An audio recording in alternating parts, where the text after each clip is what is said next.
The Second World War placed the Soviet Union under unprecedented strain. When Germany launched Operation Barbarossa on 22 June 1941, over 3.3 million Wehrmacht soldiers advanced along a 2,900-kilometer front, supported by more than 3,500 tanks and 2,700 aircraft. The Red Army, despite fielding around 5.5 million personnel in the western districts, suffered devastating losses in the first months. Between June and December 1941, the Soviets lost over 3 million soldiers killed, captured, or missing, along with the majority of their pre-war armored and mechanized forces. The scale of disaster shocked the leadership in Moscow and led Joseph Stalin to adopt increasingly harsh measures to restore discipline and fighting capacity. In this atmosphere of crisis, the concept of penal formations took shape. The Soviet state had long employed. During the early months of the war, commanders experimented with ad hoc punishment detachments for deserters, stragglers, and those convicted of cowardice or disobedience. These improvised units were often sent into the most dangerous sectors with little expectation of survival. However, it was only in mid-1942, after renewed German offensives and continued Soviet retreats, that penal battalions were formally institutionalized. The immediate trigger was the collapse of Soviet defenses in summer 1942 when the Wehrmacht launched Case Blue, advancing toward the Caucasus oil fields and the Volga at Stalingrad. Soviet losses mounted again, and panic spread in rear areas. On 28 July 1942, Stalin issued Order No. 227, the infamous directive known as "Not a Step Back." The order explicitly prohibited unauthorized withdrawals, and crucially, it also called for the formation of penal units composed of commanders and soldiers found guilty of breaches of discipline. These men, stripped of rank and rights, were to be sent to the front to redeem their guilt with blood. From that moment, penal battalions and companies became a permanent feature of the Red Army.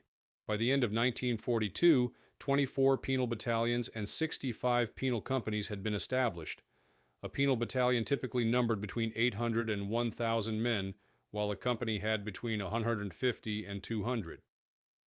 The battalions were composed mainly of officers convicted of failures in command, whereas the companies included enlisted men and non-commissioned officers guilty of desertion, insubordination, or lesser crimes. Sentences to these units were usually for 1 to 3 months of frontline duty, after which survivors could be reinstated to their previous positions if deemed to have proven their loyalty. Conditions in the penal units were exceptionally harsh.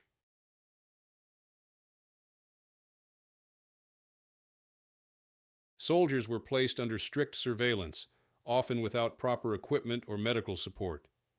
Many were denied helmets or protective gear and were assigned the most hazardous missions: probing enemy defenses, storming fortified positions, clearing minefields, or engaging in rear-guard actions during retreats. Mortality rates were extremely high. In 1942-1943, some penal companies reported casualty rates exceeding 80% in single engagements. The units were overseen by regular Red Army officers who maintained strict discipline, but the stigma of serving in a penal formation marked individuals as expendable. The wider Soviet command viewed penal battalions as both a disciplinary tool and a practical means of reinforcing the front during shortages of manpower. By channeling unreliable elements into high-risk tasks, commanders sought to both punish and extract utility from them.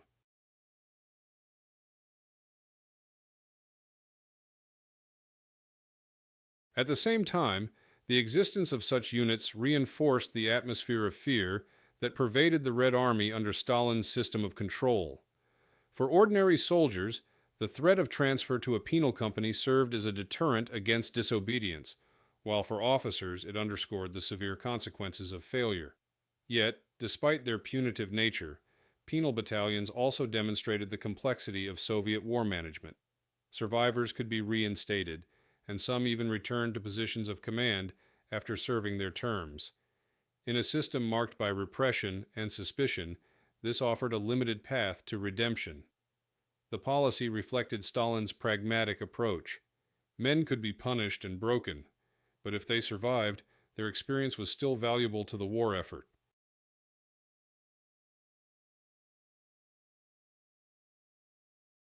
Thus, the preconditions for the emergence of Soviet penal battalions were rooted in the catastrophic losses of 1941, the need to impose discipline amid collapse, and the brutal logic of Stalin's wartime leadership. Born out of desperation, they became one of the most distinctive and grim features of the Red Army's structure during the Second World War, standing as a testament to the extremity of the Soviet struggle for survival against Nazi Germany. The formal creation of Soviet penal battalions and companies followed quickly after the issuance of Order No. 227 in July 1942. The Red Army General Staff, under the authority of the People's Commissariat of Defense, outlined the precise structure and command arrangements for these formations. Penal battalions were designated for officers and commanders who had been relieved of duty for negligence, poor leadership, or failure to carry out orders. Penal companies, on the other hand, were composed of enlisted men and non-commissioned officers convicted of desertion, panic, or breaches of discipline. Together, these units became a parallel structure within the Red Army, existing alongside regular divisions, but used for specific high-risk tasks. The command structure was carefully designed to ensure loyalty. Penal units were led not by those sentenced to serve within them, but by regular officers appointed from outside, chosen for their reliability. Political officers, known as commissars, were also attached to each unit to monitor morale and prevent desertion. NKVD detachments were stationed in rear areas to ensure that no man left the battlefield without authorization. This web of oversight reinforced the punitive character of the units, leaving little doubt that penal battalions were instruments of both discipline and coercion.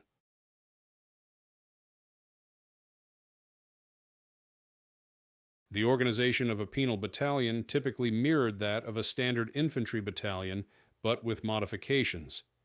Each consisted of 3 to 4 companies, supported by light artillery and machine gun detachments, though equipment shortages were frequent.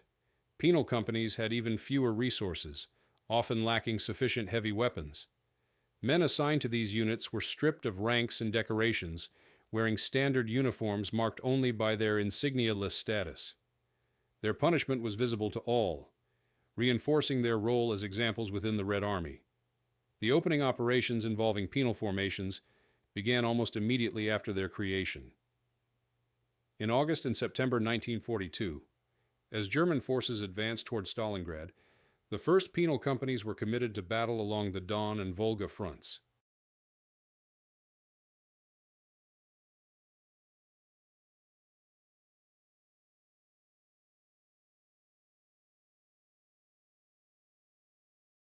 Their missions were invariably hazardous: forced reconnaissance into enemy positions, attempts to retake lost ground, or desperate holding actions against superior German forces. Casualty reports from these early actions were severe. Some companies lost more than half of their personnel within days, underlining the risks assigned to them. German commanders, encountering these units on the battlefield, quickly recognized their desperate character. Interrogations of prisoners revealed that many were men sent to the front for minor offenses or lapses under extreme conditions. Reports from Wehrmacht intelligence noted the presence of Strafbataillon on the Soviet side, likening them to German penal units, though in practice the Soviet formations were deployed in greater numbers and with harsher oversight. Within the Red Army itself, reactions were mixed.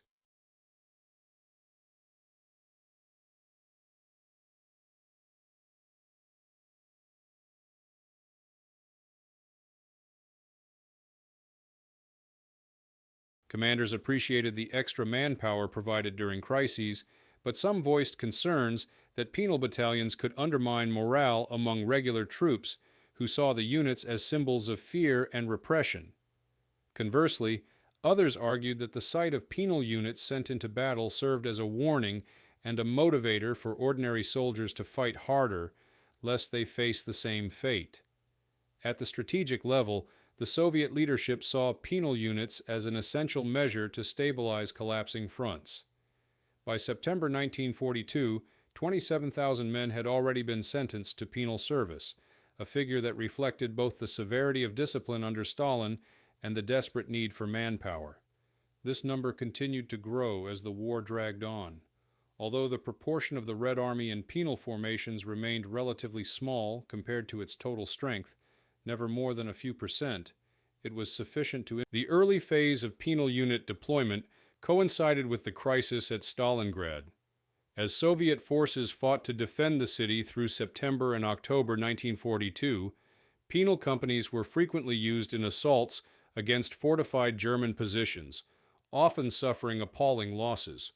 Their actions, however costly, bought time for reinforcements and contributed to the overall Soviet strategy of wearing down the enemy.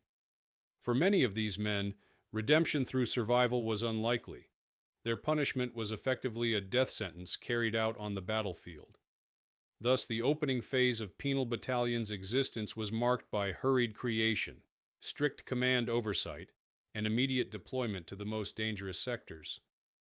Born in the darkest moment of Soviet fortunes, these units became instruments of discipline and sacrifice, ensuring that men condemned by their own army were given one final chance to serve.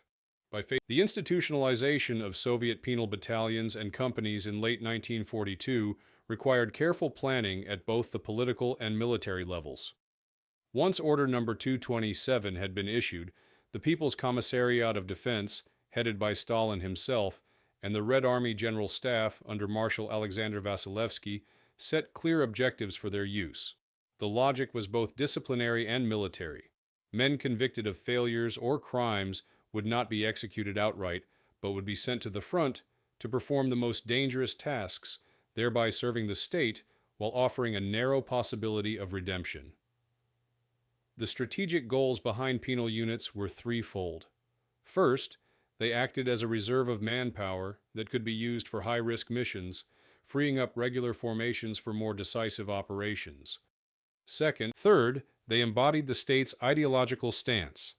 In Stalin's system, even disgraced soldiers could still serve, but only through blood and sacrifice. Planning extended beyond simple manpower allocation. The logistical framework had to be built into the already strained Soviet supply system. Penal battalions were not prioritized for equipment or rations. In practice, this meant that their weapons were often outdated rifles or machine guns taken from stores with limited access to mortars or anti-tank weapons. Helmets and body armor were scarce, and uniforms were recycled. Rations were officially the same as those for regular soldiers, but shortages often left penal men undersupplied, reinforcing their status as expendable. Military doctrine placed penal units in roles where losses were anticipated and acceptable. They were tasked with reconnaissance in force, probing enemy lines to reveal positions and fire patterns. They were often used in mine-clearing operations, advancing under fire to detonate enemy obstacles. In offensive operations, they were sent ahead of regular units to weaken enemy defenses through costly frontal assaults. In defensive battles, they were frequently assigned to cover retreats or hold vulnerable sectors, missions with high casualty expectations. In all these roles, the underlying assumption was that their lives could be risked more freely than those of regular soldiers. Command oversight was integral to planning.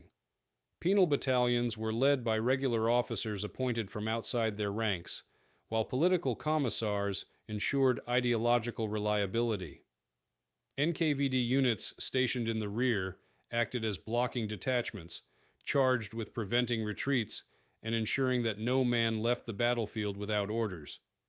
This system, though severe, reflected the Soviet understanding of discipline in total war. Miscalculations shaped the development of penal battalions.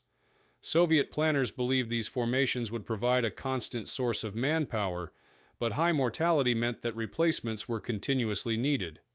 By mid-1943, tens of thousands of men had already passed through penal units, with only a fraction surviving to be reinstated. Another miscalculation lay in the assumption that these units would not affect wider morale. While fear of penal service was indeed a deterrent, reports from the front noted that regular soldiers were unsettled by seeing comrades, sometimes convicted of minor errors, sent to near certain death. Commanders had to balance deterrence with the risk of undermining faith in leadership. Propaganda presented penal battalions ambiguously. Official announcements avoided detailed references to them, focusing instead on the heroic deeds of Red Army soldiers as a whole. However, within the ranks, the existence of such units was widely known.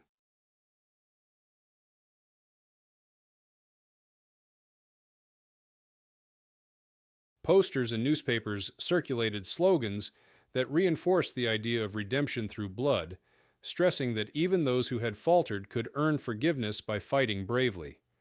This narrative sought to transform the brutality of the system into a form of patriotic duty, though many soldiers viewed it primarily as coercion. From a comparative perspective, the Soviet system stood out for its scale. The Wehrmacht also employed Strafbataillone, while other armies maintained disciplinary companies, but none institutionalized them to the same degree as the Red Army. Between 1942 and 1945, around 422,000 men were sent to Soviet penal units, a figure far exceeding those of other nations. This reflected both the massive size of the Red Army and the uncompromising discipline of Stalin's command. Thus, the strategic planning of penal battalions revealed the dual nature of Soviet wartime leadership, pragmatic in extracting maximum use from available manpower, yet uncompromising in imposing terror as a tool of discipline. Logistics, doctrine, and propaganda were all bent toward the goal of survival at any cost. In the Soviet vision of total war, no resource, not even condemned men, could be wasted, and no failure could go unpunished without an opportunity for forced redemption on the battlefield. The first major engagements involving penal battalions took place during the late stages of the Battle of Stalingrad in the autumn and winter of 1942-1943. As the Red Army struggled to contain the German advance along the Volga, penal units were committed in significant numbers to test enemy lines and carry out high-risk operations. Reports from the Don Front in October 1942 described penal companies being sent into reconnaissance and force missions against entrenched German positions, often without artillery support. Casualty rates in these initial probes were catastrophic. In some cases, 70 to 80% of a unit was lost in a single day, with survivors either wounded or withdrawn to be reassigned after only a few weeks of service.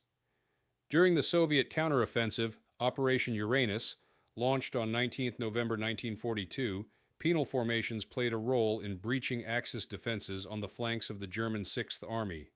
Penal battalions were used to identify weak points in Romanian and Hungarian positions, advancing under heavy fire to reveal enemy artillery and machine gun nests.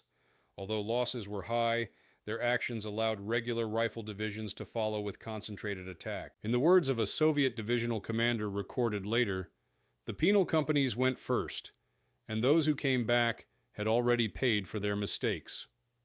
This blunt assessment reflected the brutal utility assigned to these units. Beyond Stalingrad, penal battalions continued to be thrown into the fiercest engagements of 1943.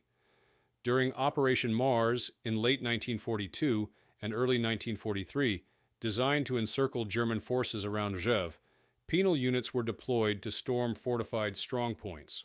German accounts noted the unusual determination of these assaults, describing waves of Soviet infantry advancing despite devastating losses.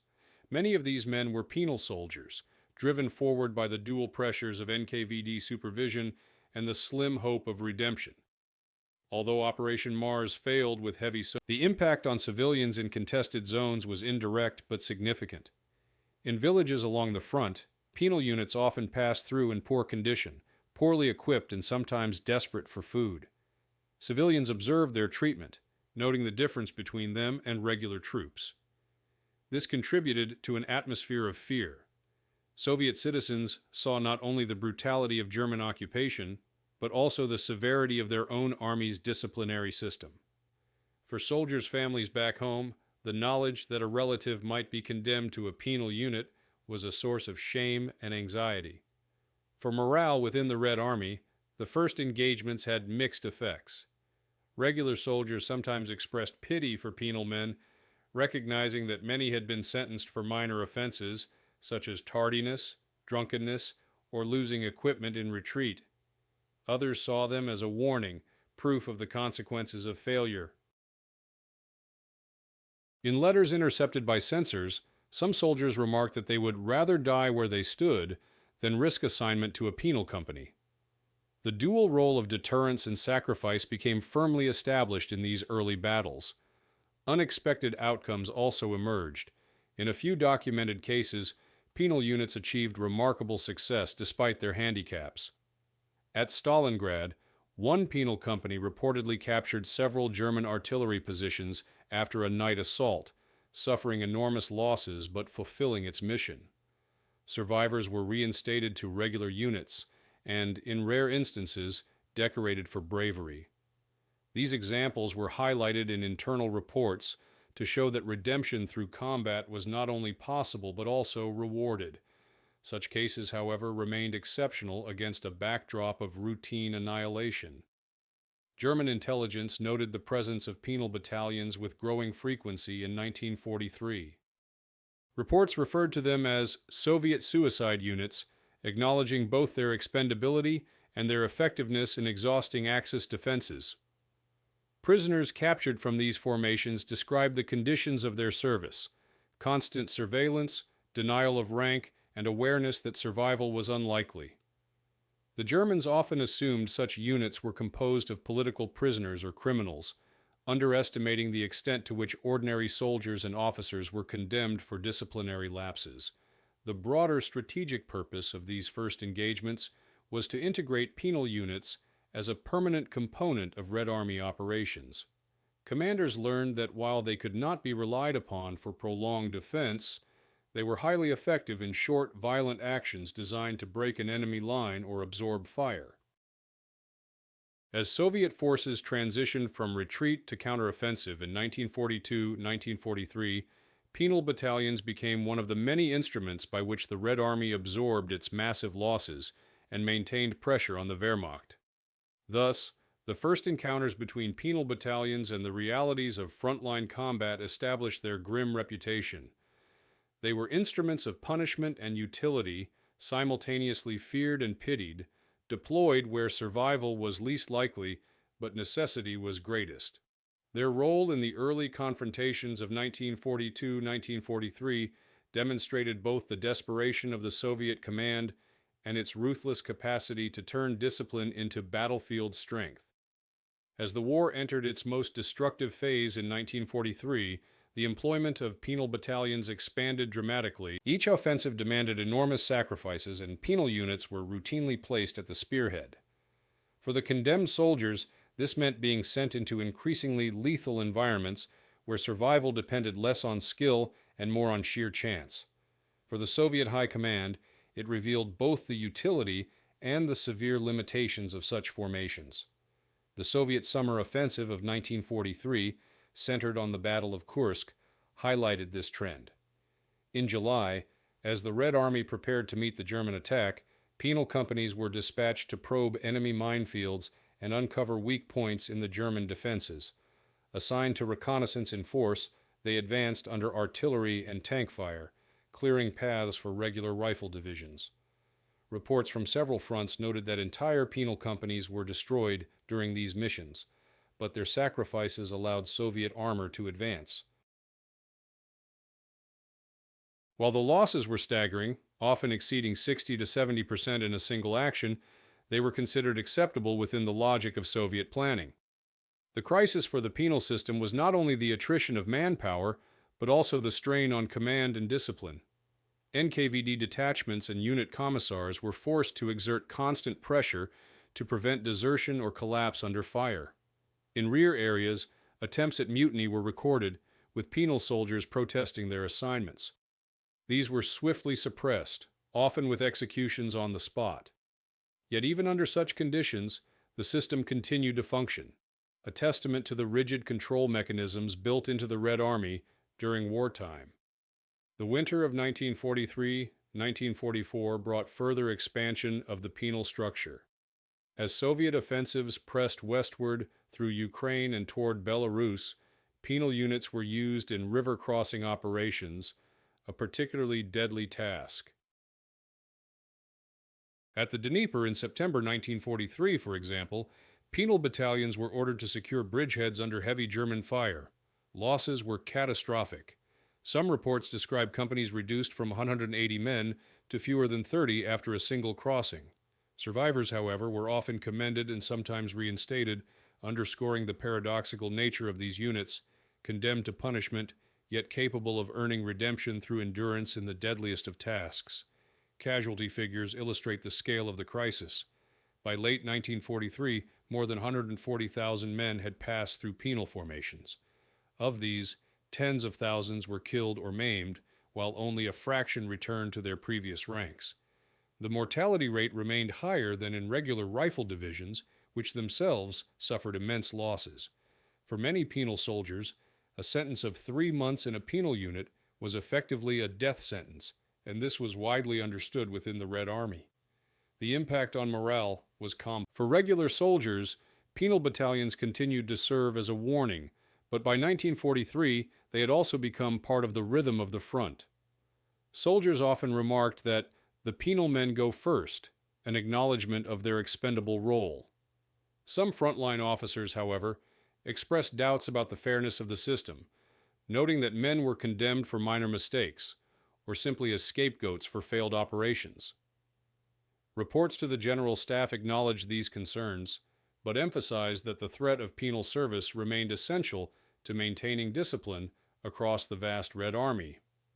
Politically, the system of penal battalions reinforced Stalin's authority.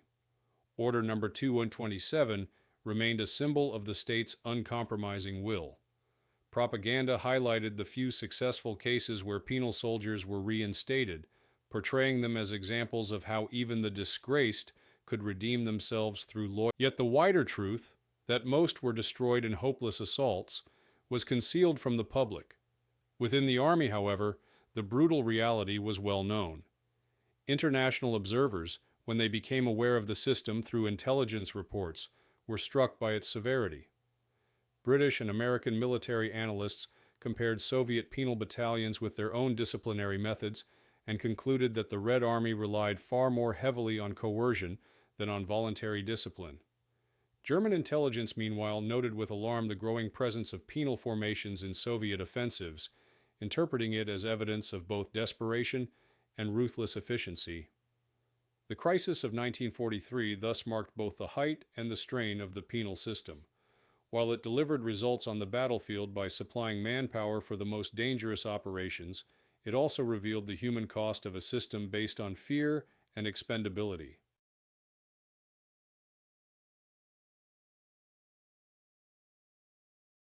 Commanders grappled with high turnover, political officers struggled to maintain control, and soldiers lived with the knowledge that one mistake could condemn them to the most perilous of assignments. Yet despite all of these challenges, penal battalions remained integral to the Soviet war effort, a grim reminder of the extremes to which the Red Army resorted in its fight for survival and eventual victory. By 1944, the penal battalions reached the peak of their deployment as the Red Army advanced westward into Eastern Europe.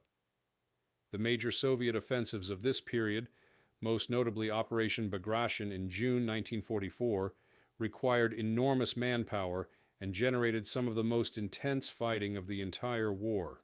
Penal formations, by then firmly embedded in the Soviet military structure, were committed to these large-scale operations in unprecedented numbers.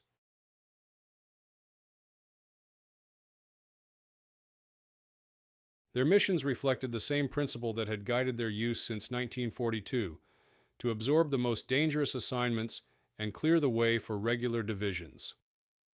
Operation Bagration provides the clearest example of this peak phase. Launched on 22 June 1944, it involved over 2.3 million Soviet soldiers against 800,000 German troops of Army Group Center.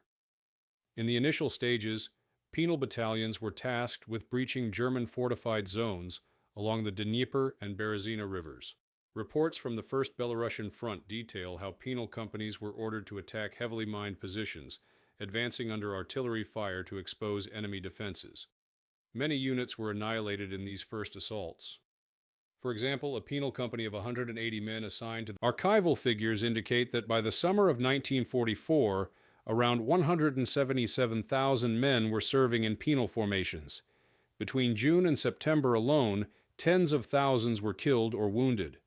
While these numbers represented a fraction of the total Soviet manpower, their concentration in high-risk roles meant that casualty rates in penal units remained among the highest of any formation. For many men sentenced to 3 months of penal service, survival through the term was a rarity rather than the rule. The command decisions behind this continued use reflected the Red Army's pragmatic ruthlessness.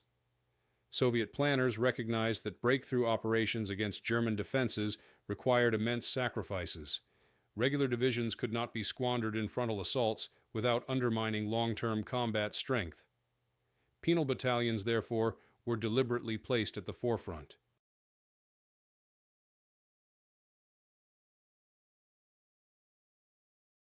Marshal Georgy Zhukov, overseeing operations on the Belarusian front, accepted their high losses as a necessary cost of operational success. In his reports, he referred to penal battalions as shock elements, whose role was to disrupt enemy lines before the main forces struck. Civilians bore indirect consequences from these peak operations. As Soviet forces liberated occupied territories in Belarus and Ukraine, local populations witnessed the remains of penal units left behind on battlefields. Survivors described themselves as condemned men who had been thrown into hopeless attacks.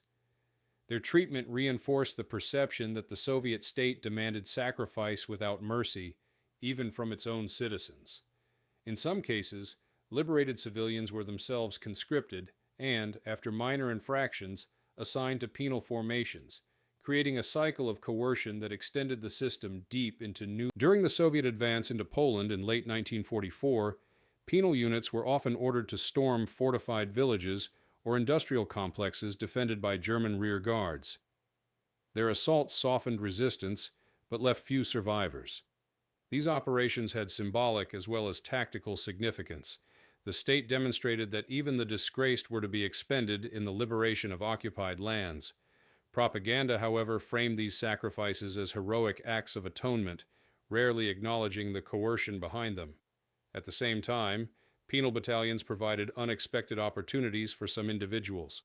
Surviving veterans recalled that service in such units, though brutal, occasionally allowed men to regain their rank and even receive decorations.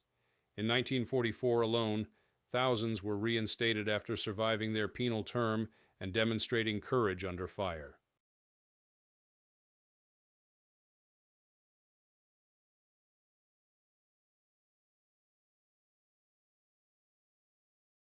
This paradoxical feature, punishment leading to recognition, was part of what sustained the system, giving condemned men a sliver of hope even in desperate circumstances. For the Germans, the peak use of penal formations underscored the Soviet Union's commitment to relentless offensives. Wehrmacht intelligence noted with unease that the Red Army was willing to expend tens of thousands of its own men in sacrificial attacks. German reports described penal assaults as fanatical and remarked on their ability to absorb enormous losses without halting operations. Although the Germans recognized these were disciplinary units, they often overestimated their numbers, interpreting their presence as proof of Soviet desperation rather than as a calculated tool of discipline and attrition. By late 1944, penal battalions had become synonymous with the bloodiest fighting on the Eastern Front. They were present in every major Soviet offensive, from Bagration in Belarus to the push into the Baltics and the approach to Warsaw. The peak of their use reflected both the immense operational demands placed on the Red Army and the uncompromising philosophy of its leadership. No resource was too costly, no punishment too severe, when weighed against the goal of victory over Germany. Thus, the summer and autumn of 1944 marked the height of the penal battalion system. Vast numbers deployed, staggering losses incurred, and critical roles played in some of the most decisive Soviet operations of the war. The condemned men of these units, fighting in the deadliest battles of the Eastern Front, became one of the most striking symbols of the Soviet state's ruthless determination to achieve total victory.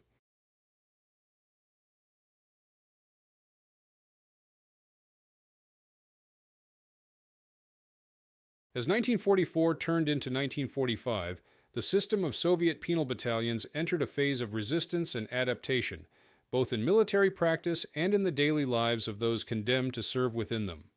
The front lines now extended into Eastern Europe, with Soviet forces advancing through Poland, Hungary, and toward Germany itself. The Red Army had grown into a massive and experienced force, numbering over 6 million men, with improved supply chains and vast reserves of armor and artillery. Yet the penal units persisted, still serving as tools for punishment and high-risk assignments, though their role subtly shifted as Soviet command adjusted to changing conditions. Resistance took several forms. Among penal soldiers themselves, the most common resistance was psychological rather than outright mutiny. Letters intercepted by censors reveal a mix of resignation and determination. Many accepted their fate. Others expressed bitterness at being condemned for minor offenses, noting that errors under extreme conditions, such as retreating without orders or losing equipment, were punished as harshly as deliberate acts of desertion. Instances of refusal to attack were rare, but they did occur, particularly in 1944 when entire penal companies, reduced by losses, questioned the purpose of further suicidal missions. Such resistance was typically met with summary executions or reinforcement by NKVD blocking detachments, ensuring that order was maintained. Adaptation was equally evident on the part of Soviet commanders. By late 1944, penal battalions were no longer used solely as expendable shock troops. Instead, their assignments became more varied. Some were deployed in rear security roles against German partisan units and sabotage groups. Others were tasked with clearing minefields during advances, a function. In some sectors, penal battalions were incorporated into regular infantry formations during prolonged defensive operations, reflecting the need to conserve manpower as the Red Army pushed deeper into Central Europe. Innovation in resource management also influenced the penal units. By 1944-1945, Soviet industry had expanded production of uniforms, small arms, and equipment, allowing penal soldiers to be better supplied than in earlier years. Although they still lacked certain privileges of regular troops, such as full access to medical services or leave, they no longer appeared as ragged and poorly armed as in 1942. This improved their combat effectiveness and, in turn, increased their value to commanders. Some penal battalions even received captured German equipment, including rifles and machine guns, which were redistributed to maximize firepower during assaults. The psychological toll remained profound.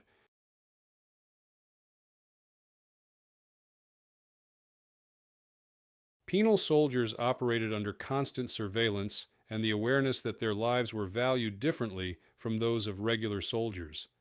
Survivors often described their service as a state of living under sentence, where each mission might end in death but offered a faint chance of freedom if completed.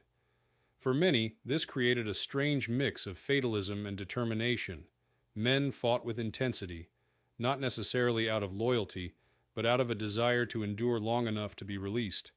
This dynamic made penal units both fragile and resilient, depending on the circumstances of their deployment.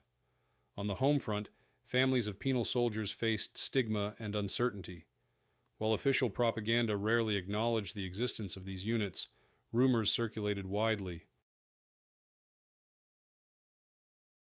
Families often received notices that relatives had fallen at the front without reference to their penal status, while others discovered through censored letters or fellow veterans that a family member had been condemned. This secrecy reflected the Soviet state's desire to avoid openly admitting the scale of punishment within its own army, even as it relied on these formations extensively. Resistance also came from within the command structure, albeit quietly. Some Red Army officers questioned the effectiveness of penal units by 1944, arguing that the high turnover and constant losses wasted manpower that could be better integrated into regular divisions. Reports to the General Staff noted cases where penal companies had been destroyed without achieving their objectives, raising doubts about whether the system was worth its cost.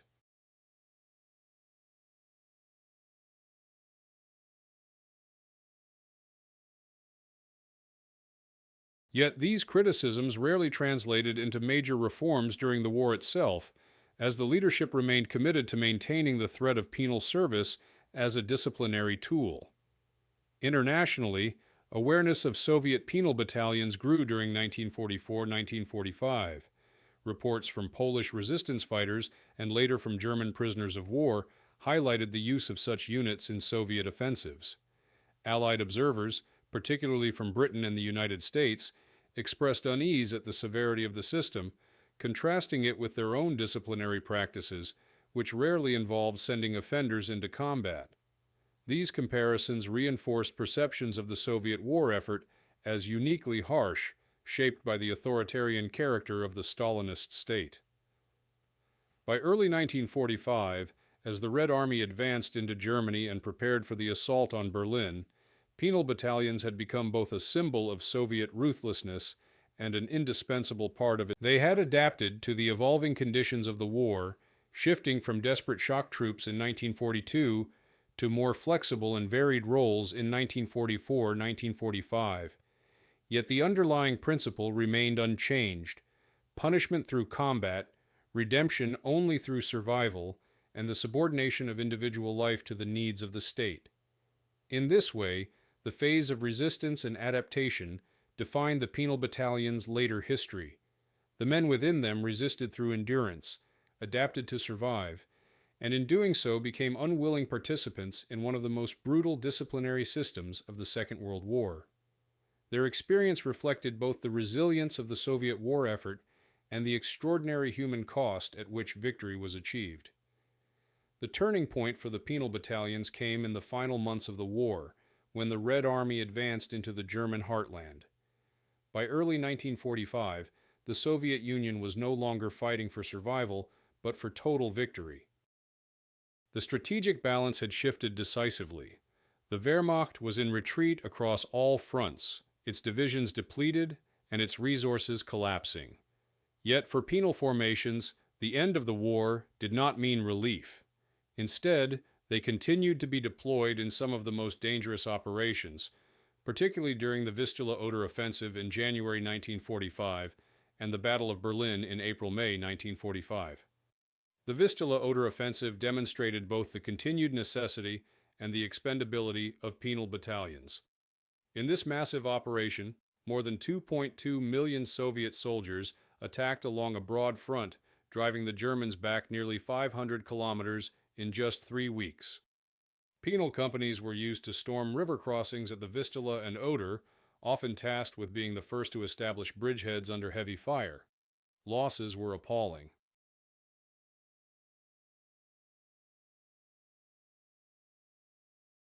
Reports from the First Belarusian Front indicated that some penal battalions lost over 2/3 of their personnel in the first days of the offensive, yet their sacrifice allowed regular rifle divisions and tank armies to cross with reduced casualties.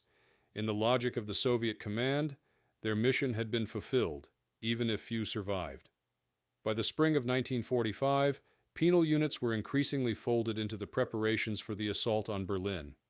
Here, the turning point was evident. The war's end was in sight, but the cost of reaching it remained high.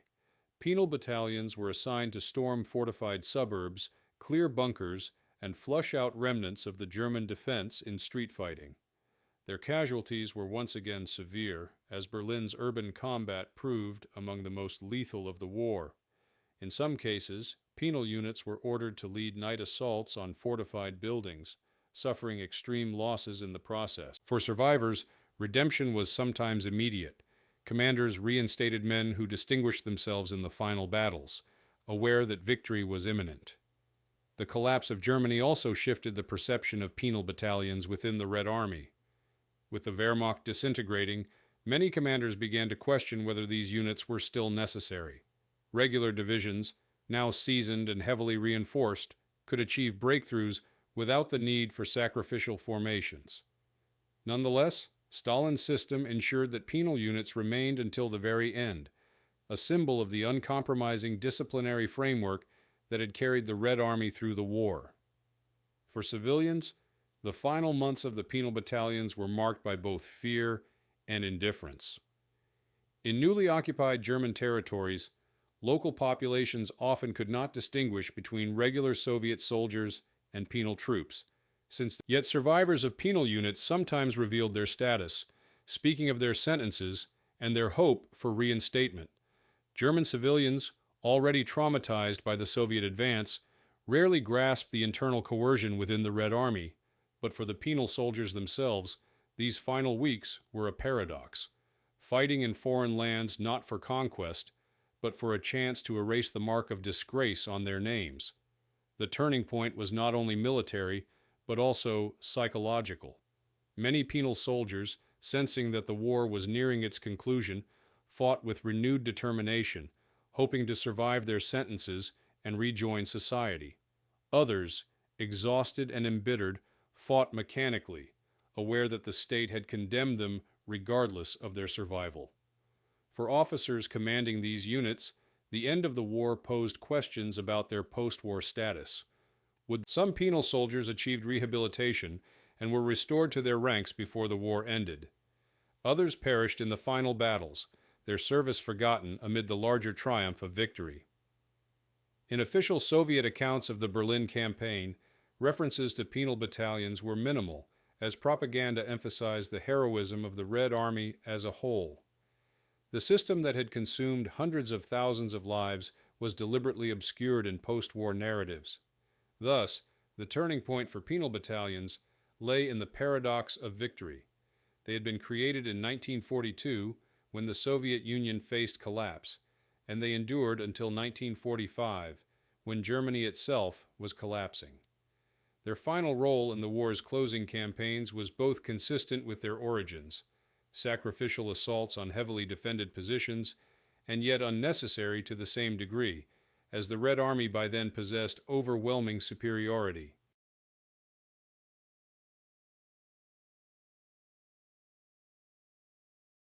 The penal battalions were, in effect, a relic of desperation carried forward into triumph. The collapse of the Wehrmacht and the entry into Berlin marked the last great test of these condemned units.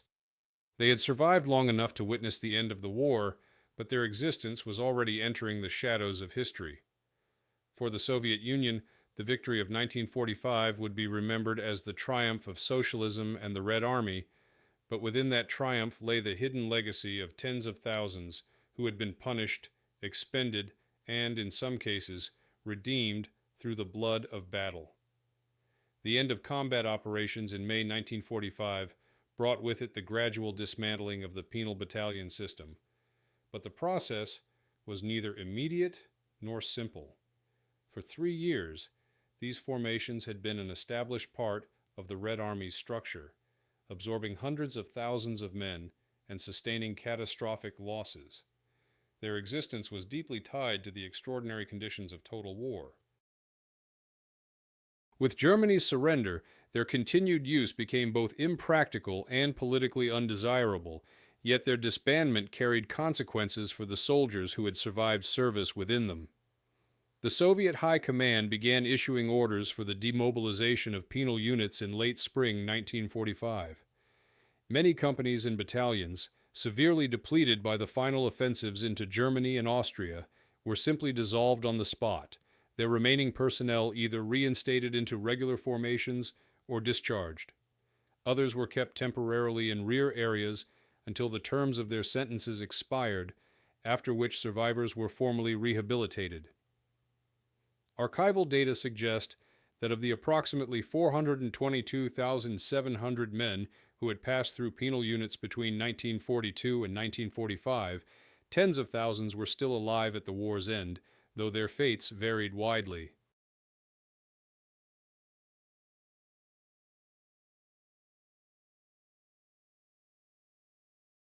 Some returned to their old ranks, others were demobilized without reinstatement, and a portion were transferred directly into labor battalions or the Gulag system if they were considered politically unreliable. The immediate aftermath for those individuals was marked by uncertainty. While official regulations allowed for reinstatement, stigma remained powerful. Commanders often hesitated to restore disgraced officers to leadership roles, even if they had served bravely. Many penal veterans reported that their service was erased from records, with official documents marking only their sentence, not their combat contribution. Families often received news that relatives had served at the front without any mention of penal status, a deliberate effort by Soviet authorities to obscure the existence of the system from broader society. The broader Red Army, too, had to adjust to the absence of penal battalions.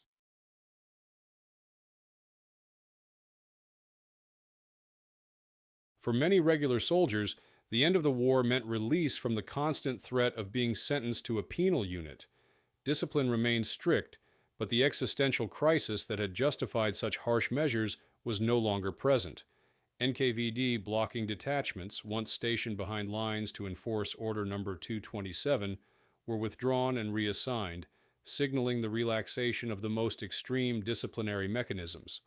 Yet the memory of these structures lingered, influencing the way soldiers remembered the war and the coercive power of the state. For civilians, the withdrawal of penal units was less visible but still consequential. In areas of Eastern Europe that had been battlefields, the traces of penal battalions were evident in mass graves and abandoned equipment.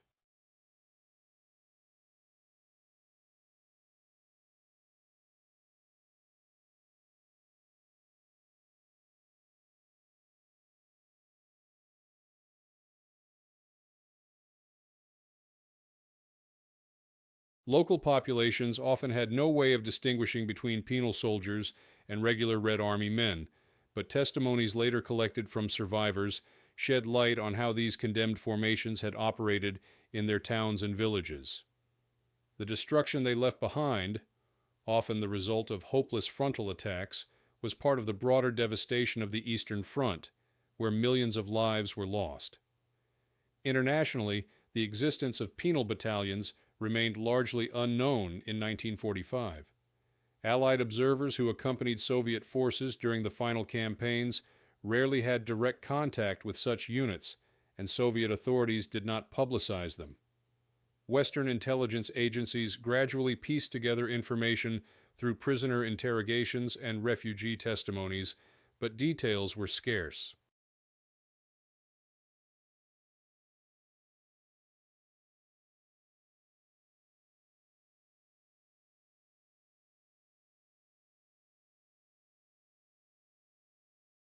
In the immediate post-war years, the Soviet Union emphasized unity, heroism, and victory in its portrayal of the Red Army, deliberately excluding reference to penal formations that contradicted this image. The humanitarian consequences for penal veterans were profound. Many returned to civilian life, carrying physical wounds and psychological scars from their service. Unlike regular veterans, they often received fewer benefits and recognition.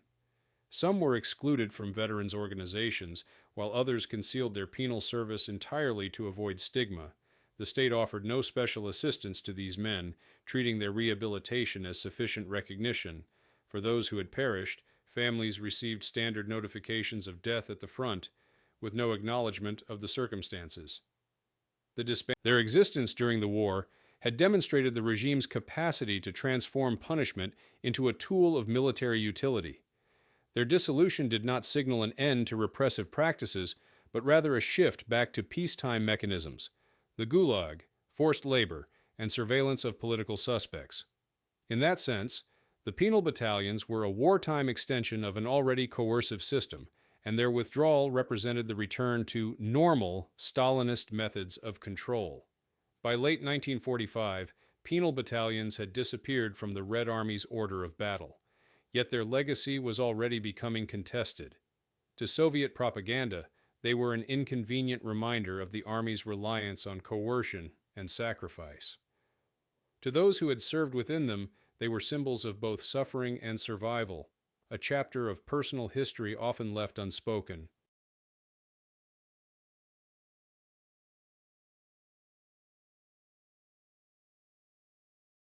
In the immediate aftermath, the silence surrounding penal units was as much a political decision as a social reality, ensuring that their role in victory would remain hidden from public memory for decades.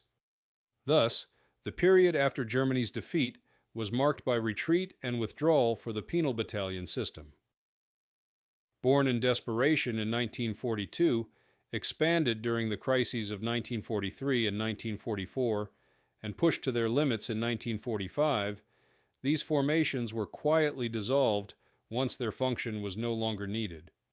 Their immediate consequences were measured not only in the tens of thousands of lives lost, but also in the enduring stigma and silence that followed survivors into peacetime. The system had ended, but its shadow remained, embedded in the personal histories of those who had fought as the condemned of the Red Army. For 3 years, these formations had been an established part of the Red Army's structure, absorbing hundreds of thousands of men and sustaining catastrophic losses. Their existence was deeply tied to the extraordinary conditions of total war. With Germany's surrender, their continued use became both impractical and politically undesirable, yet their disbandment carried consequences for the soldiers who had survived service within them. The Soviet High Command began issuing orders for the demobilization of penal units in late spring 1945. Many companies and battalions, severely depleted by the final offensives into Germany and Austria, were simply dissolved on the spot, their remaining personnel either reinstated into regular formations or discharged. Others were kept temporarily in rear areas until the terms of their sentences expired, after which survivors were formally rehabilitated.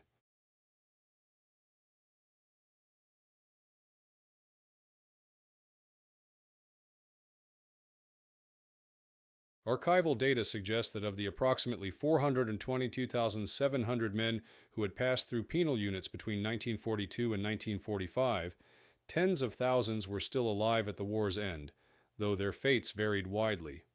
Some returned to their old ranks, others were demobilized without reinstatement, and a portion were transferred directly into labor battalions or the Gulag system if they were considered politically unreliable. The immediate aftermath for those individuals was marked by uncertainty. While official regulations allowed for reinstatement, stigma remained powerful. Commanders often hesitated to restore disgraced officers to leadership roles, even if they had served bravely.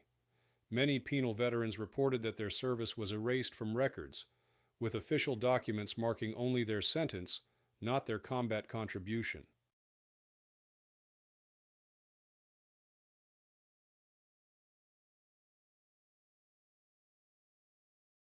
Families often received news that relatives had served at the front without any mention of penal status, a deliberate effort by Soviet authorities to obscure the existence of the system from broader society. The broader Red Army, too, had to adjust to the absence of penal battalions. For many regular soldiers, the end of the war meant release from the constant threat of being sentenced to a penal unit. Discipline remained strict, but the existential crisis that had justified such harsh measures was no longer present.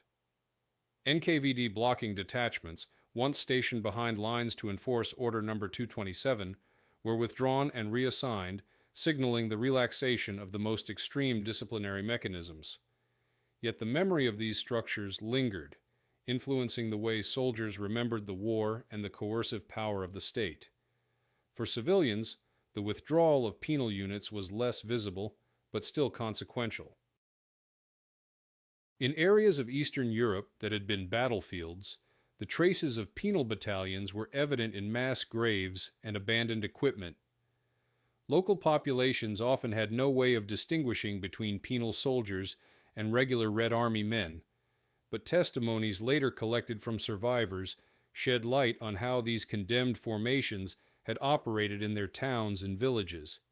The destruction they left behind, often the result of hopeless frontal attacks, was part of the broader devastation of the Eastern Front, where millions of lives were lost.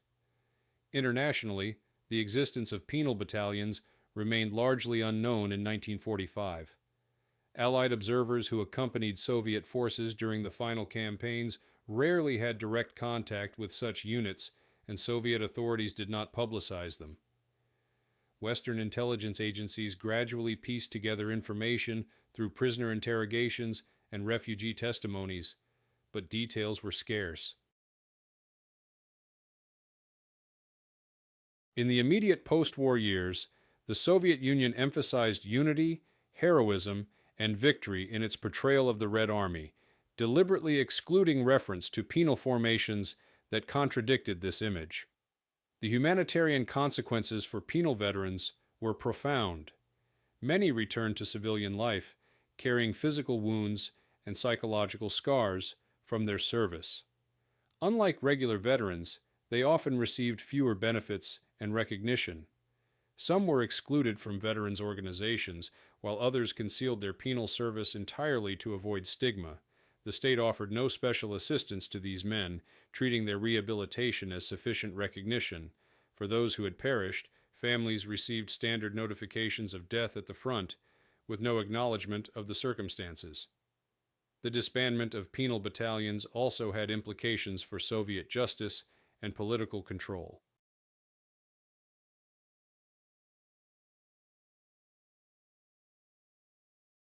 Their existence during the war had demonstrated the regime's capacity to transform punishment into a tool of military utility. Their dissolution did not signal an end to repressive practices, but rather a shift back to peacetime mechanisms, the Gulag, forced labor, and surveillance of political suspects. In that sense, the penal battalions were a wartime extension of an already coercive system, and their withdrawal represented the return to normal Stalinist methods of control. By late 1945, penal battalions had disappeared from the Red Army's order of battle, yet their legacy was already becoming contested. To Soviet propaganda, they were an inconvenient reminder of the Army's reliance on coercion and sacrifice.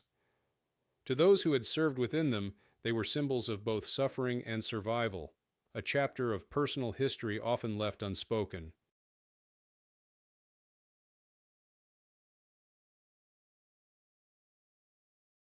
In the immediate aftermath, the silence surrounding penal units was as much a political decision as a social reality, ensuring that their role in victory would remain hidden from public memory for decades. Thus, the period after Germany's defeat was marked by retreat and withdrawal for the penal battalion system. Born in desperation in 1942, expanded during the crises of 1943 and 1944, and pushed to their limits in 1945, these formations were quietly dissolved once their function was no longer needed. Their immediate consequences were measured not only in the tens of thousands of lives lost, but also in the enduring stigma and silence that followed survivors into peacetime. The system had ended, but its shadow remained, embedded in the personal histories of those who had fought as the condemned of the Red Army. In the immediate post-war decades, official Soviet history largely erased their existence. Victory in 1945 was portrayed as the product of the unity of the Soviet people under the leadership of the Communist Party and Stalin. To admit that hundreds of thousands of Red Army soldiers had been sentenced to fight as punishment for alleged crimes, errors, or failures would have undermined this narrative of discipline and solidarity. As a result, penal battalions were absent from war memoirs published in the Soviet Union, ignored in official histories, and excluded from state commemoration. Yet their significance could not be fully hidden. Archival data preserved by the Ministry of Defense eventually confirmed that approximately 422,700 men served in penal battalions and companies between 1942 and 1945. Casualty rates in these units were consistently higher than those of regular divisions. The sheer scale of the system meant that countless families were directly affected, even if they rarely spoke of it openly.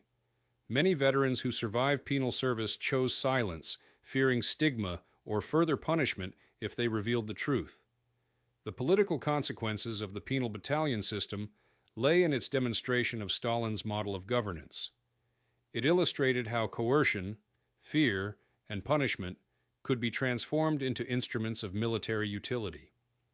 Order number 227 and the creation of penal units became symbols of the regime's willingness to sacrifice individuals for the survival of families of veterans often carried unspoken knowledge of a relative's penal service, but the official silence left them without recognition. Unlike the celebrated Guards units or the veterans of Stalingrad, penal soldiers were denied the full honors of victory.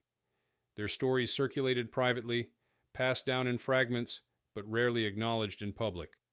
In literature and film produced during the Stalinist period and even later, references to penal formations were minimal and often sanitized.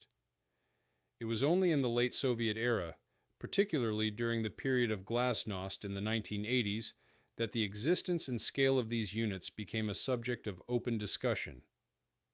Historical debates emerged once archives became accessible after the collapse of the Soviet Union in 1991. Russian historians began to examine the records of penal battalions in detail, publishing casualty statistics, operational reports, and personal testimonies. Some argued that the system was a necessary response to the catastrophic crisis of 1942, a harsh but effective tool for stabilizing the Red Army. Others emphasized its cruelty and waste, pointing to the enormous human cost and the arbitrariness with which men were sentenced. International scholars compared the Soviet system with German Strafbataillon and found both similarities and differences. Both were punitive, but the Soviet model operated on a far larger scale and was more systematically integrated into overall military doctrine. Commemoration of penal soldiers has remained contested. In modern Russia, monuments to the Red Army's victory often avoid mention of penal units, but some regional memorials and local initiatives have begun to acknowledge their presence. Veterans groups occasionally include penal survivors, though their service is sometimes described euphemistically. In Ukraine, Belarus, and the Baltic states, where many penal soldiers fought and died, historical memory is similarly divided, reflecting broader debates about the Soviet legacy. The long-term effects on the war itself are clear. Penal battalions contributed significantly to Soviet operations, absorbing casualties in reconnaissance, mine clearing, and frontal assaults. Their presence allowed regular divisions to preserve manpower for decisive breakthroughs. Yet their role also symbolized the extreme measures required by the Soviet state to maintain discipline and achieve victory. The system of penal battalions was both a symptom of the Red Army's early collapse and a factor in its eventual resurgence, though at a terrible cost in human life. In historical significance, penal battalions stand as a reminder of the extremes of total war and the lengths to which states will go to enforce discipline under existential threat. They were not unique to the Soviet Union. Other armies used punitive measures, but nowhere else were such units deployed in such numbers and with such high mortality. They reveal the dark underside of Soviet victory, one built not only on heroism and sacrifice, but also on coercion, fear, and forced redemption. Today, the penal battalions are remembered less as units of glory and more as symbols of the brutality of Stalin's wartime system. They highlight the tension between victory and repression, survival and expendability that characterized the Soviet experience of the Second World War. Their legacy continues to provoke debate among historians and descendants alike, raising questions about how societies choose to remember or forget the most painful aspects of their past. In the end, the story of the penal battalions is inseparable from the larger narrative of the Soviet Union's fight against Nazi Germany. They embodied the desperate measures of a state under siege, the ruthless application of discipline in the name of survival, and the hidden costs of a victory that reshaped the world. Their existence reminds us that in total war, the line between punishment and sacrifice can vanish, leaving behind both triumph and tragedy in equal measure.